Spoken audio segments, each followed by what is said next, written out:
Frères et sœurs, nous nous ouvrons ce matin une nouvelle fois, nous ouvrons nos oreilles et nos cœurs à la parole de Dieu.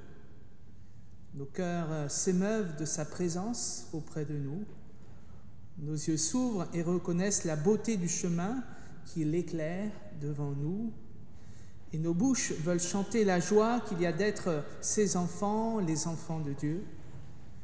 Nous recevons de lui dès maintenant la grâce, la liberté et la paix. Amen. Ce matin, nous avons la joie de reconnaître au cours de ce culte le ministère de prédicateurs et de prédicatrices et le ministère de catéchètes de ceux qui exercent ce service au sein de notre Église locale. Vraiment temps de joie. Marie-Pierre ne peut pas être avec nous, elle est engagée auprès de l'église de Voiron, mais elle a chargé la pastorale de vous transmettre ces salutations. Nous voici rassemblés et réunis, c'est ce que nous voulons chanter avec le premier chant, et je vous invite à vous lever pour le faire. Nous voici enfin réunis, nous voici enfin rassemblés, nous te louer, Seigneur. Nous voici enfin réunis, nous voici rassemblés devant ta sainte majesté. Nous sommes tous différents, mais heureux maintenant de pouvoir célébrer ta présence. Nous voulons partager nos joies, nos douleurs, la vision que nous avons de notre Église. Nous te servir, nous te servir, nous te servir de toi. Nous voici enfin réunis, nous voici enfin rassemblés, nous te louer, Seigneur. Nous voici enfin réunis, nous voici rassemblés devant ta sainte majesté. Béni soit le Seigneur Dieu, Créateur du monde, qui donne et conserve la vie au monde, qui nous aime et nous fortifie. Béni soit Jésus-Christ, le Sauveur du monde, qui nous a donné sa vie et partage notre vie, qui nous aime et nous guérit. Béni soit le Saint-Esprit, guide et soutien de l'Église, qui éclaire pour nous l'Évangile, qui nous console et nous donne la joie. Bénissez Dieu avec tous les siens, le Dieu qui aime et sauve le monde, le Dieu qui aime et garde notre vie. Amen. Salut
Avant de lire la parole, nous prions. Seigneur, tu es le Maître et nous sommes tes disciples. C'est de toi que nous avons tout à apprendre. Cependant, nous sommes lents à comprendre et à croire ce qui concerne ton royaume. Mais tu nous as promis ton esprit de vérité pour nous conduire dans toute la vérité. Ouvre nos cœurs et dispose nos oreilles, afin que nous recevions ensemble et maintenant la connaissance du salut que tu accordes à l'humanité. Amen. Et nous lisons dans l'Apocalypse, chapitre 3, les versets 14 à 22. À l'ange de l'église de la Odyssée, écrit : Voici ce que dit l'Amen, le témoin fidèle et vrai, le commencement même de la création de Dieu. Je connais tes œuvres. Je sais bien que tu n'es ni froid ni bouillant. Si seulement tu étais froid ou bouillant. Ainsi, parce que tu es tiède et que tu n'es ni bouillant ni froid, je vais te vomir de ma bouche. Parce que tu dis : je suis riche, je suis devenu riche, je n'ai besoin de rien, sans savoir que toi-même, tu es misérable, pitoyable, pauvre, aveugle et nu. Je te conseille de m'acheter de l'or purifié par le feu, afin que tu deviennes riche, des vêtements blancs, afin que tu sois habillé et que la honte de ta nudité ne devienne pas manifeste, et un collier pour t'en oindre les yeux, afin que tu vois.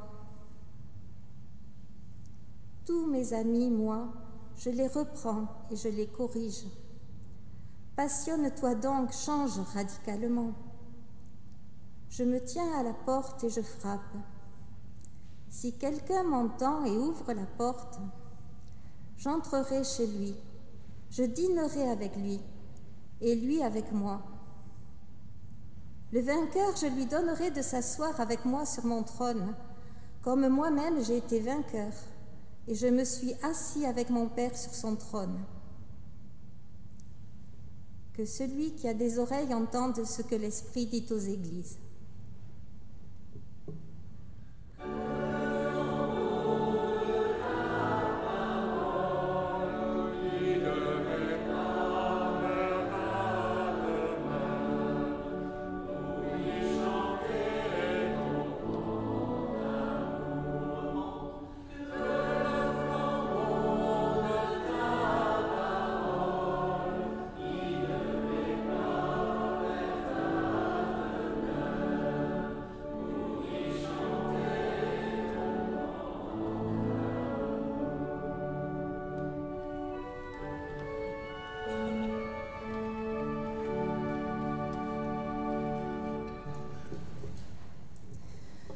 Texte bien dur que je vous propose ce matin. Mais pourquoi une telle idée ? Peut-être que certains d'entre vous se rappellent que le 5 novembre dernier, nous avions commencé notre périple dans le livre de l'Apocalypse avec le chapitre 1. Tout ça à cause du groupe du partage biblique du Grésivaudan qui a choisi ce thème pour cette année. Aujourd'hui, je vous propose la fin du chapitre 3. Dans le chapitre 2 et 3, l'Esprit s'adresse aux églises à travers Jean de Patmos. Et il leur dit ce qu'elles doivent faire, ce qu'elles doivent arrêter de faire pour continuer à être des porte-lampes. C'est-à-dire, on l'avait vu le 5 novembre, des porteurs de la lumière, de la parole de Dieu, dans nos vies, dans le monde, dans nos temples et surtout à l'extérieur de nos temples. Pour aujourd'hui, j'ai choisi la 7e et la dernière lettre, car en ce jour de reconnaissance des ministères de prédicateurs et de catéchètes de notre église locale de Grenoble, il m'a semblé bon de nous intéresser à la façon dont le Christ nous appelle à être Église, et j'ai trouvé que cette lettre pouvait résonner avec Grenoble. Et puis également dans cette lettre, il y a des phrases phares, notamment « Je me tiens à la porte et je frappe » qu'on entend souvent pendant la scène, et on ne sait pas toujours que ça vient de l'Apocalypse. Donc j'ai trouvé ça intéressant de nous le rappeler. Cette lettre nous dit qu'il ne suffit pas d'avoir un temple et de faire des cultes pour être véritablement Église. Elle nous dit qu'il faut vivre sa foi d'une certaine façon. Et il m'a semblé que cette lettre nous décrivait 3 manières d'être Église. Ça fait 3 parties pour ma prédication, ça tombe bien. La première, c'est reconnaître que l'Église est le commencement, le point de départ de notre relation à Dieu. La seconde, c'est d'être bouillant. Et la dernière, de laisser notre porte ouverte. C'est en respectant ces 3 attitudes que nous devenons véritablement, ensemble, Église du Christ. Premier point. Nous sommes Église si nous reconnaissons le Christ. La lettre nous dit « Voici ce que dit l'Amen, le témoin fidèle et vrai, le commencement même de la création de Dieu. »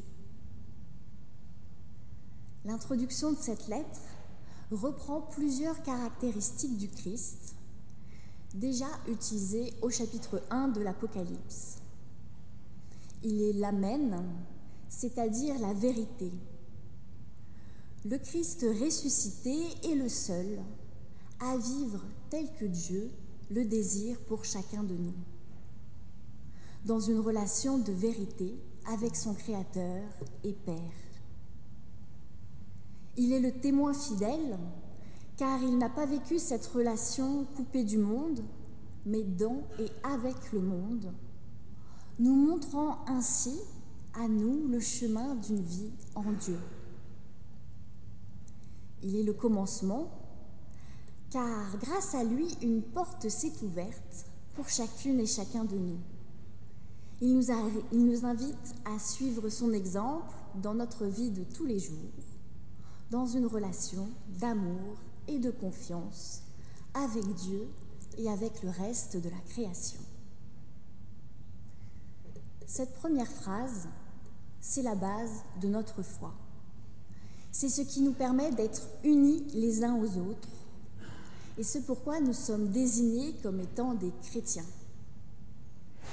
Sans le Christ, pas d'Église. C'est cela que nous avons à annoncer lors de nos prédications, lors de nos temps de catéchèse et à tout autre moment de notre vie. Et parce que nous reconnaissons le Christ comme étant notre Sauveur et notre guide, alors nous devons vivre en étant bouillants. C'est mon deuxième point. Cette partie-là du texte est très dure. L'Esprit dit que le Christ va nous vomir de sa bouche, que nous sommes misérables, pitoyables, pauvres, aveugles, nus, que l'on dit que l'on a besoin de rien. Alors cette partie, elle peut nous décourager. Elle est radicale. Elle peut nous heurter à plusieurs titres. Mais je me dis que si elle nous choque, c'est qu'elle vient nous titiller à un point sensible, sur nos zones de confort. C'est qu'elle nous dit quelque chose d'important pour nous aujourd'hui.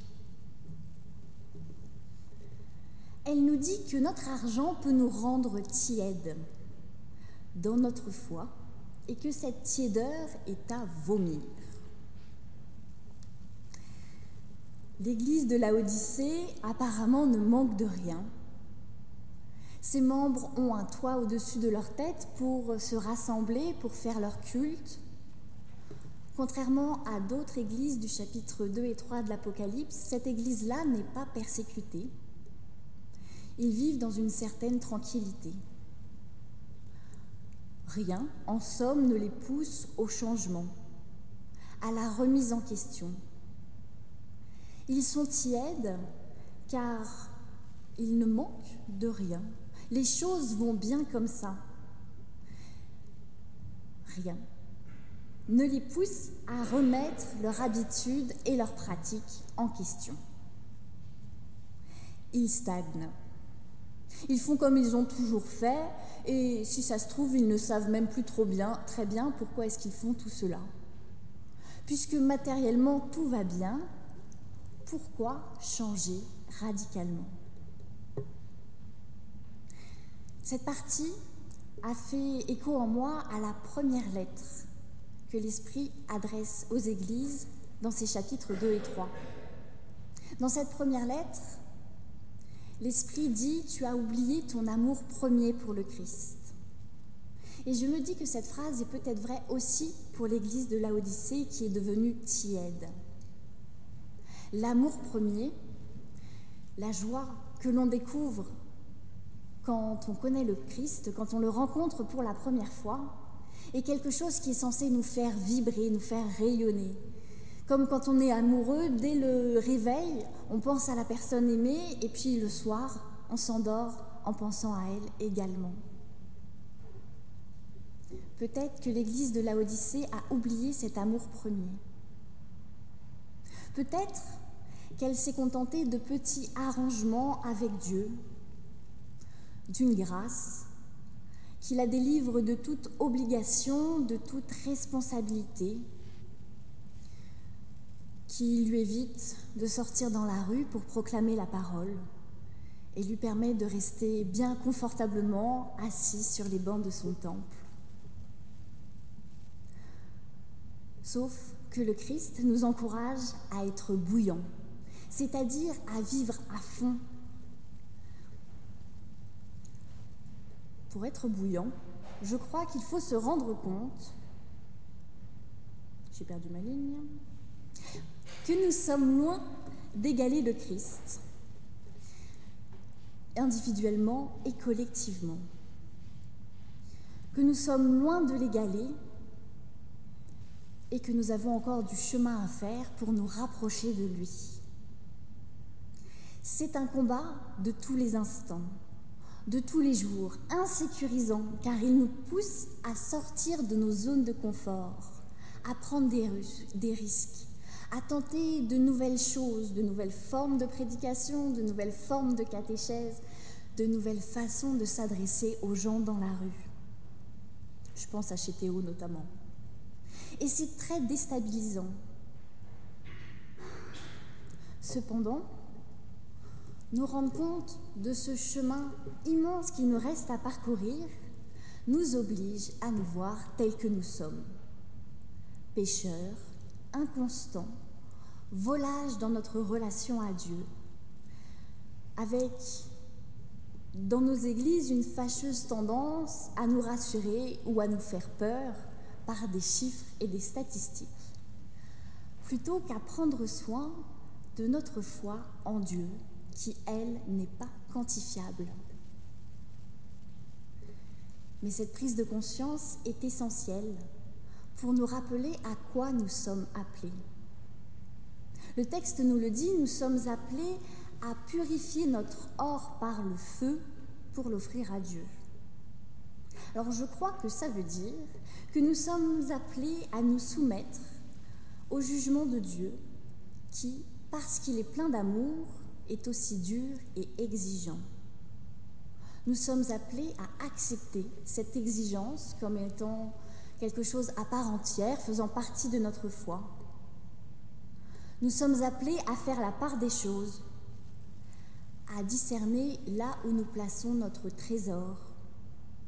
Et ce trésor, ce n'est pas notre petit confort matériel et institutionnel qui nous sécurise si souvent, mais bien la lumière de la parole de Dieu que nous devons mettre en valeur afin qu'elle soit visible aux yeux de tous. Nous sommes appelés à laver et à blanchir nos vêtements afin qu'ils soient blancs et resplendissants. Bien sûr, rentrez pas chez vous en mettant tout à la machine à laver, hein. C'est une métaphore, une façon de parler pour nous rappeler que nous vivons grâce au pardon que Dieu nous offre chaque jour. Et que ce pardon doit se voir sur nous comme un étendard distinctif aux yeux du monde. Le pardon qui nous est offert doit se voir sur notre visage, dans notre façon de marcher dans la rue, pas tout courbé et tout pressé, mais bien droit, heureux et regardant les gens dans les yeux. Ce pardon doit se voir sur nos visages, à la façon dont nous avons d'appréhender la vie, dans la confiance. Car même dans les moments les plus durs de notre existence, où tout semble perdu, nous avons, par notre foi, la ferme assurance que le Christ a déjà vaincu la mort, qu'il est au milieu de nous, qu'il marche à nos côtés et qu'il nous aime.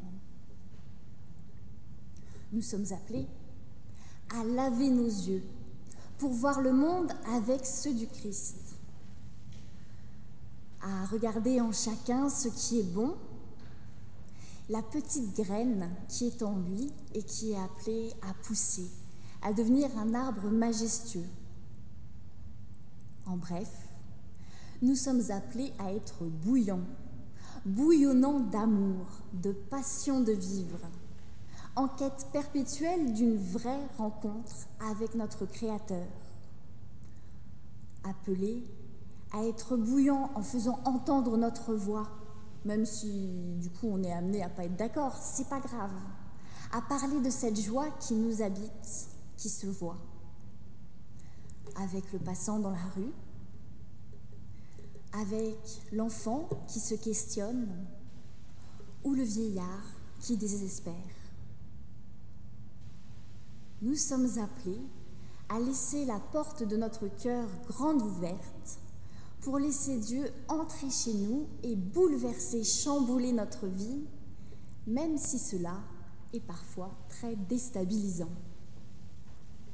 C'est mon troisième point.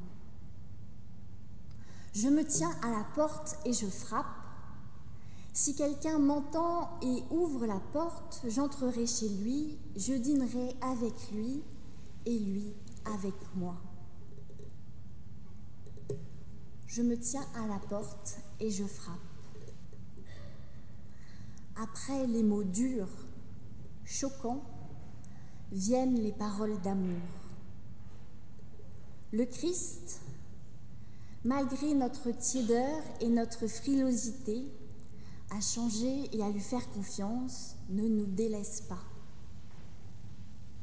Il se fâche, mais il reste avec nous. Mieux encore, il se déplace jusqu'à nous pour venir nous rejoindre dans notre réalité. Et il frappe à la porte de nos cœurs verrouillés, désillusionnés ou apeurés. Il frappe sans se lasser, en nous appelant à faire silence pour l'entendre, en nous appelant à avoir confiance pour le laisser changer nos vies. Pour cela, il nous suffit de faire silence, ne plus rien dire, mais ne plus penser grand-chose, en tout cas pas à notre liste de courses ou à ce que nous allons faire après ce culte.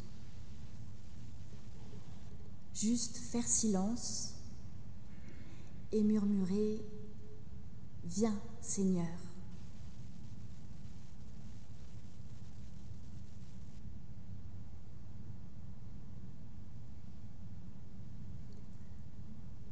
Alors, vous sentirez en vous un apaisement profond et une joie qui va avec.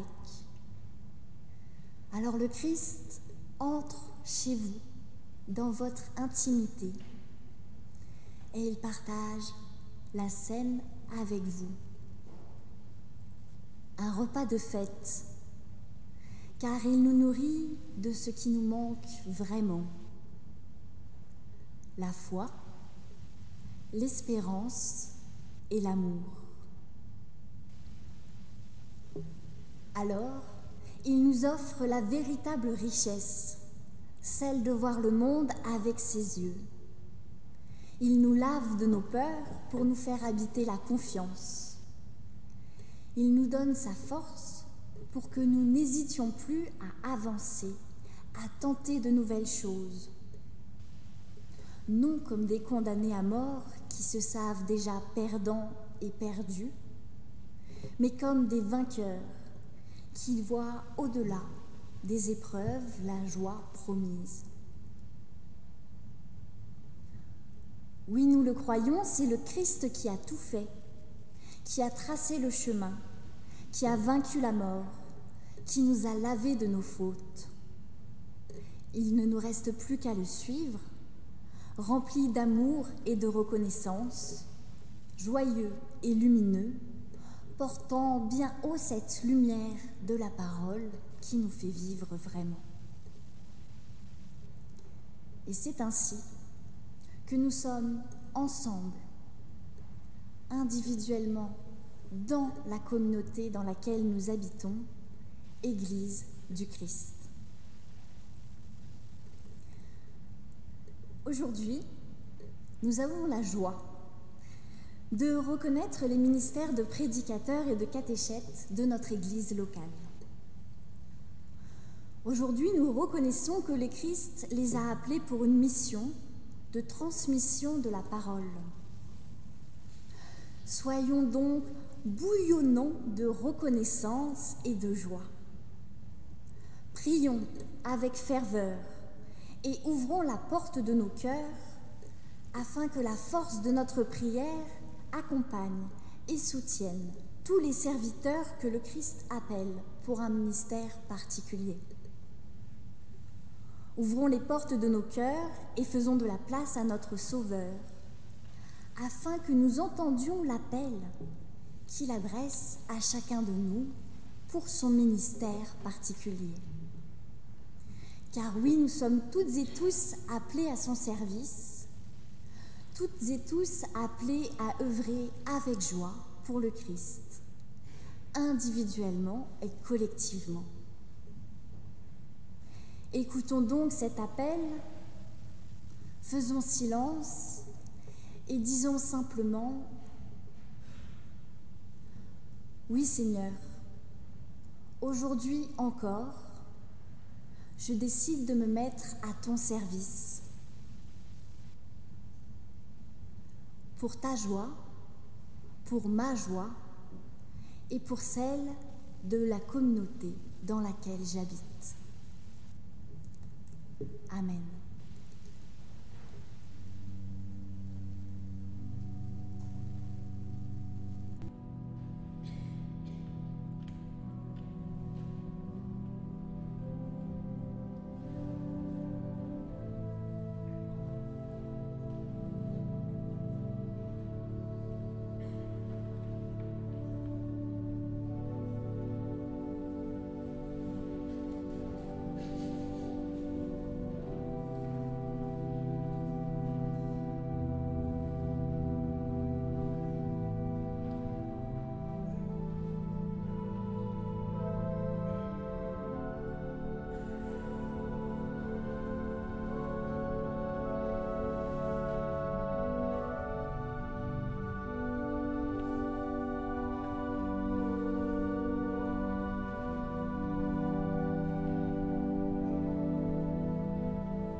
Nous confessons notre foi.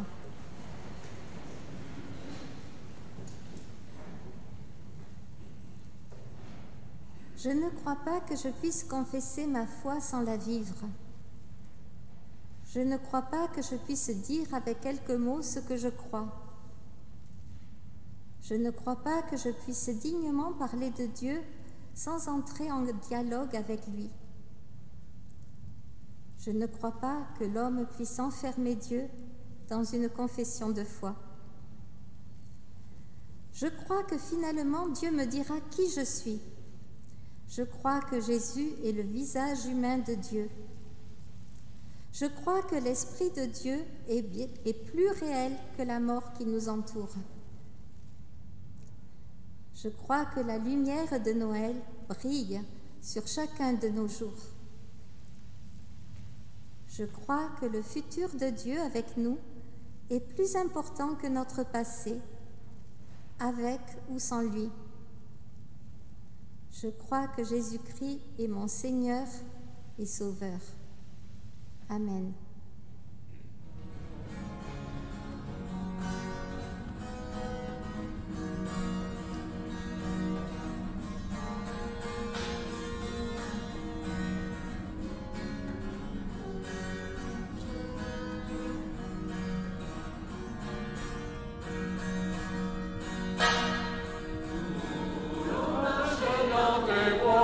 Suivons un chemin de foi, partageons ce jour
Aujourd'hui, l'Église protestante unie de France à Grenoble se réjouit de reconnaître celles et ceux qui ont été appelés au ministère de catéchète.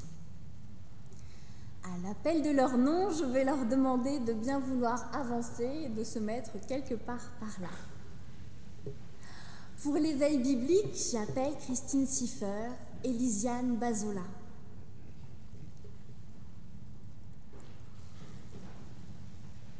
Pour le club Bible, j'appelle Eve Omnes, Marie-Hélène Fries, qui est là, tout va bien. Et Jean-François Morino n'a pas pu se joindre à nous aujourd'hui, mais il est en communion avec nous toutes et nous tous. Pour le caté, j'appelle Elisabeth Omnes. Et pour toute la catéchèse à Alvar, j'appelle Christine Zeidenbinder. Vous toutes qui êtes appelées au ministère de catéchète, le Seigneur vous confie la tâche d'instruire son peuple dans la connaissance de Jésus-Christ et de le préparer à répondre de l'espérance qui est en lui. Témoin de l'Évangile auprès des jeunes, vous mettrez dans votre enseignement la compétence de votre savoir et la ferveur de votre foi. Est-ce bien là ce que vous voulez? Dites après moi haut et fort, oui, je m'y engage, Jésus-Christ est le Seigneur, qu'il me soit en aide. Oui, je m'y engage.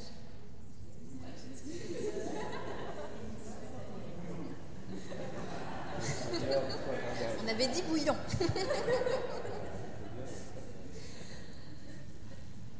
Vous vous y engagez? Oui. À vous, frères et sœurs, vous venez de recevoir les engagements des catéchètes que nous avons discernés pour exercer ce ministère. Ensemble, nous sommes toutes et tous appelés à travailler pour Dieu. Nous nous engageons à prier pour nos sœurs et notre frère et à les soutenir. Pour le manifester, je vous invite à vous lever et bouillonnant d'amour et de reconnaissance, je vous invite à dire après moi, oui, nous nous y engageons, Jésus-Christ est le Seigneur, qu'il nous soit en aide. Oui, nous nous engageons, Jésus-Christ est le Seigneur, qu'il nous soit en aide. Amen. Vous pouvez vous rasseoir tous, sauf... Alors, attendez. Esther Bossard pour la présidence de notre église locale. Hilaire, oui, on est d'accord. Oui. Hilaire Iomoko pour représentant du CP et du COPIL chez Théo. Dominique Razaka au titre du diaconat. Dominique Hémin au titre de liturge et de bénévole chez Théo et Hervé Gans au titre de pasteur.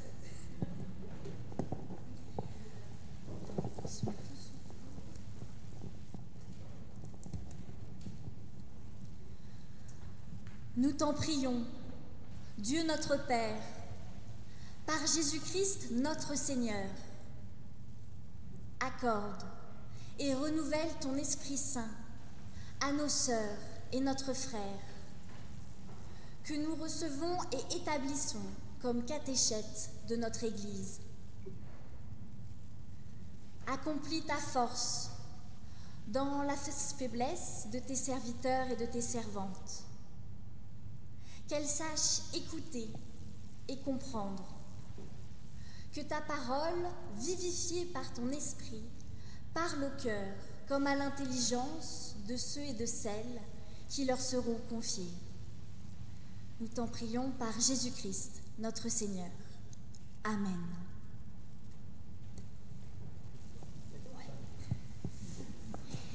Et pour vous maintenir bouillonnant dans l'étude des textes bibliques et la façon dont le transmettre aux jeunes, nous vous offrons un pain quotidien pour cette année. Voilà, comme ça, si vous ne savez pas quel passage ouvrir de la Bible, eh ben, vous ouvrez le pain quotidien. Et il y en aura au fond.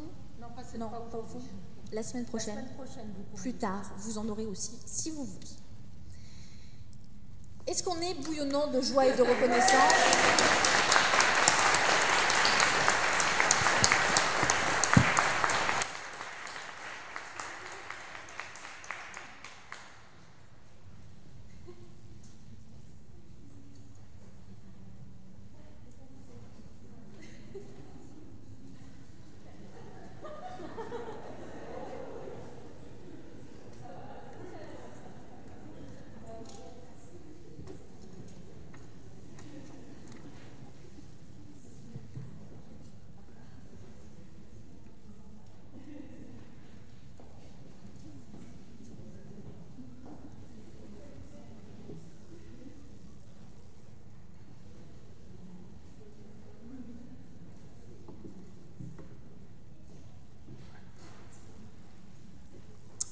Pendant qu'ils continuent à s'embrasser, ça peut durer longtemps, nous on va se lever pour chanter.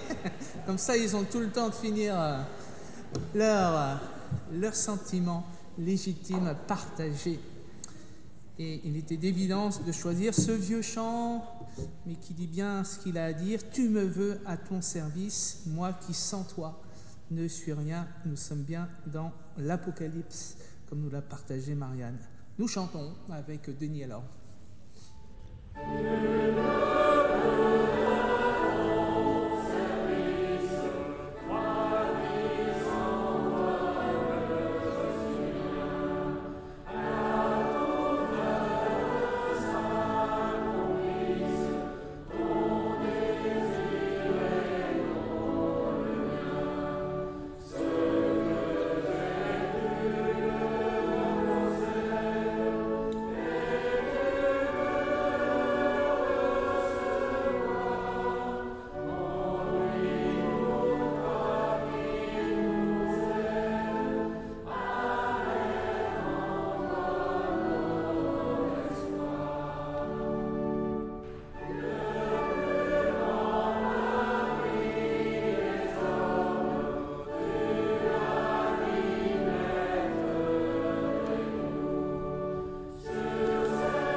l'Église protestante unie de France à Grenoble. J'ai bien entendu que Marianne l'a précisé, mais c'est important la formulation.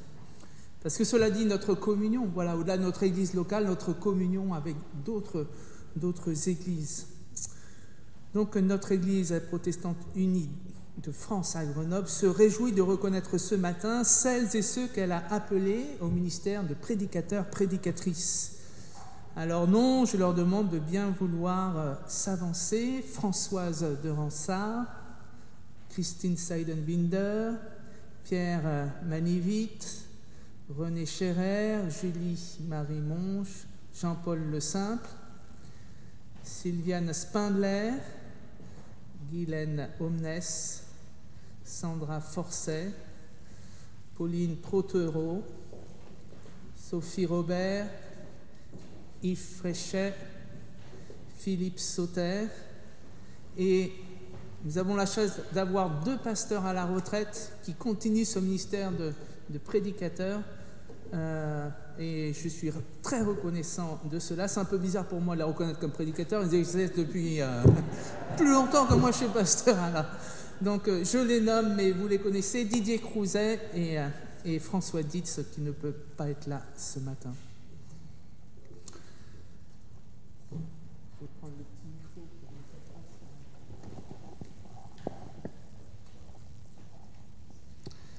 pour Frères et sœurs, chers amis, parce que nous sommes amis, vous êtes appelés au ministère de prédicateurs et prédicatrices. Vous annoncerez joyeusement l'Évangile. Vous aiderez les assemblées à célébrer le culte du Seigneur en les conduisant dans l'adoration, l'écoute de la parole, la célébration du baptême et de la scène, la prière communautaire. Vous exercerez votre ministère en collaboration avec les autres prédicateurs et prédicatrices et les pasteurs de votre consistoire. Vous chercherez comment annoncer fidèlement l'Évangile aujourd'hui. Est-ce bien là ce que vous voulez? Dites après moi, d'un cœur bouillant, bien sûr. Oui, je le veux. Jésus-Christ est le Seigneur, qu'il me soit en aide. Oui, je le veux. Jésus-Christ est le Seigneur, qu'il me soit en aide. À vous, frères et sœurs de l'Assemblée, maintenant vous êtes rodés, je vous invite à vous lever. Vous venez de recevoir les engagements de nos sœurs et frères en Christ que nous avons discernés pour exercer le ministère de prédicatrice et de prédicateur. Ensemble, nous sommes appelés à travailler pour Dieu. Nous prierons pour nos frères et sœurs et nous les soutiendrons par notre prière. Si tel est votre désir, dites-le après moi en répétant « Oui, nous nous y engageons, Jésus-Christ est le Seigneur, qu'il nous soit en aide. Oui, nous nous y engageons, Jésus-Christ est le Seigneur, qu'il nous soit en aide. » Vous pouvez vous rasseoir. Et j'invite Hilaire et Dominique, et les 2 Dominiques d'ailleurs, à s'avancer, Marianne aussi, pour imposer les mains.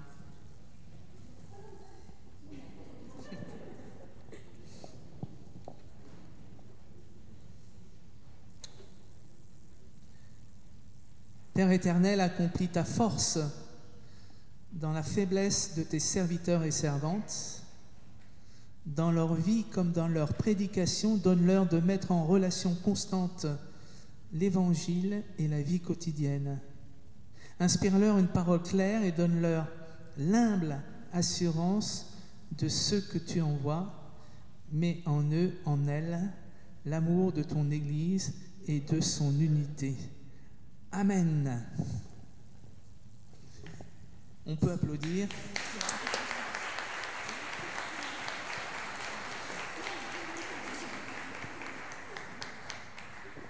Et ils ont droit aussi à leur petit cadeau.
Et nous nous levons pour chanter ce cantique aussi dont les paroles ont du sens, parler au cœur du monde.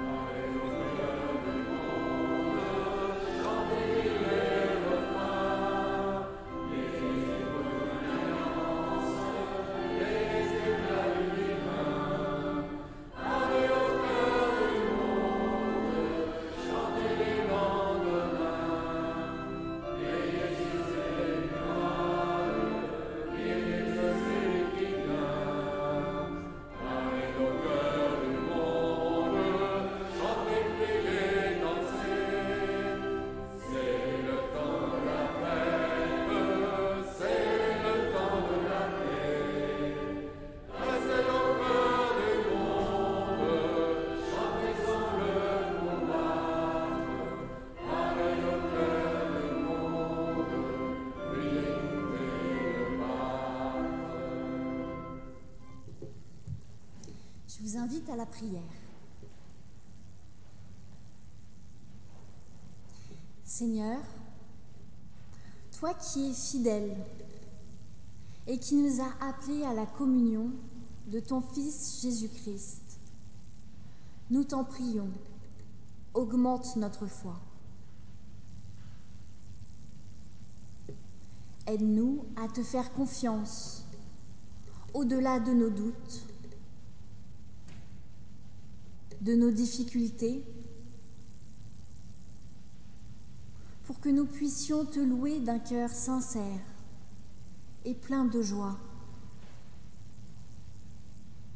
pour que nous puissions proclamer ton nom et dire et partager la grâce que tu nous as manifestée en Jésus-Christ.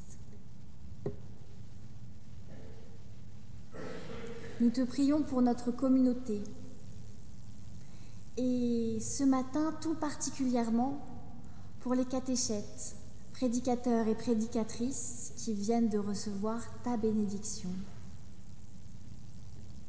Que ton Esprit Saint repose sur elles et sur eux. Guide-les, inspire-les dans leur ministère.